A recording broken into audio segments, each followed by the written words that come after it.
When I first became a father, I thought my life was complete. My wife and I had built what seemed like the perfect little family, 3 beautiful children, a home full of laughter and dreams that stretched far into the future. I worked hard, sometimes long hours, to make sure they never lacked anything. But despite everything, something inside me always nagged, a whisper that something was off. My wife's coldness, the little excuses, the late nights she couldn't explain.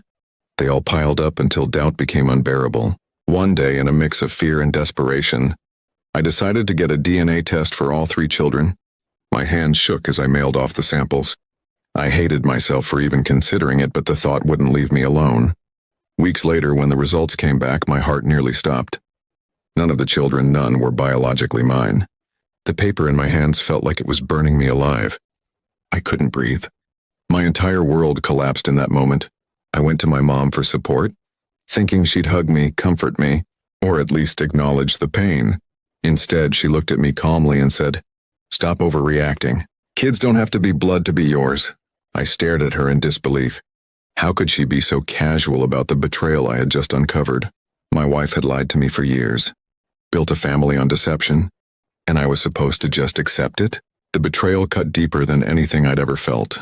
Every memory of holding those babies, every night I stayed awake rocking them to sleep, every time I called myself dad now felt like a cruel joke. My wife had been living a double life, keeping me in the dark while she entertained other men. I confronted her with the DNA results, and at first she tried to laugh it off, saying the test must be wrong. But when I pressed harder, the truth slipped from her lips. She had been unfaithful for years. I was devastated, but she didn't even look guilty. Instead, she tried to manipulate me, telling me that I was still the only real father the children knew, and that leaving would make me look heartless. That's when the anger took over. She had stolen years of my life, my trust, and my peace of mind. I wasn't going to let her walk away unscathed. The first step of my revenge was quiet. I spoke to a lawyer. We gathered everything, the DNA reports, her text messages, her late-night absences. The lawyer told me this case could blow up in my favor. Not only could I divorce her, but I could also avoid paying child support since the kids weren't biologically mine. For once, the law was on my side. When I filed for divorce, my wife was blindsided. She screamed, begged, and threatened me all at once. But I had already shut off my emotions toward her. She thought I'd never have the courage to walk away. But she underestimated how betrayal hardens a man's heart. Then came the family fallout. My parents, her parents, and even some of our mutual friends tried to shame me into staying for the kids' sake. They said things like, "Blood doesn't matter and don't punish the children." But not one of them seemed to care that I had been lied to and humiliated for years. They wanted me to sacrifice myself to keep up the image of a perfect family. I refused. As the divorce proceedings dragged on, I focused on rebuilding myself. I moved into a new apartment, changed my routines, and even started dating casually again.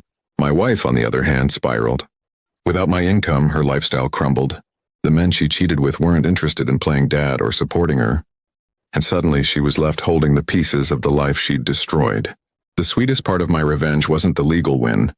It was watching her mask of arrogance fall apart. She used to look at me like I wasn't good enough, like she was doing me a favor by staying married. Now she was the one desperate while I was free. Every time I saw her dragging herself through court, looking exhausted and broken, it felt like justice. Eventually, the divorce was finalized. I was free from her lies, free from the burden of raising children that weren't mine, and free from the cage she had built around me. She tried to come back, claiming the kids missed me and that we could fix things, but I shut the door on her without hesitation. There was no fixing betrayal that deep. In the end, I learned that blood does matter because betrayal flows deeper than water. My so-called wife lost everything, her marriage, her financial security, and her dignity, and I gained something far more valuable than what I lost: peace of mind and a second chance at life. I don't regret my revenge. She gambled with my trust and she lost. Now, I walk forward knowing I'll never allow anyone to play with my heart like that again.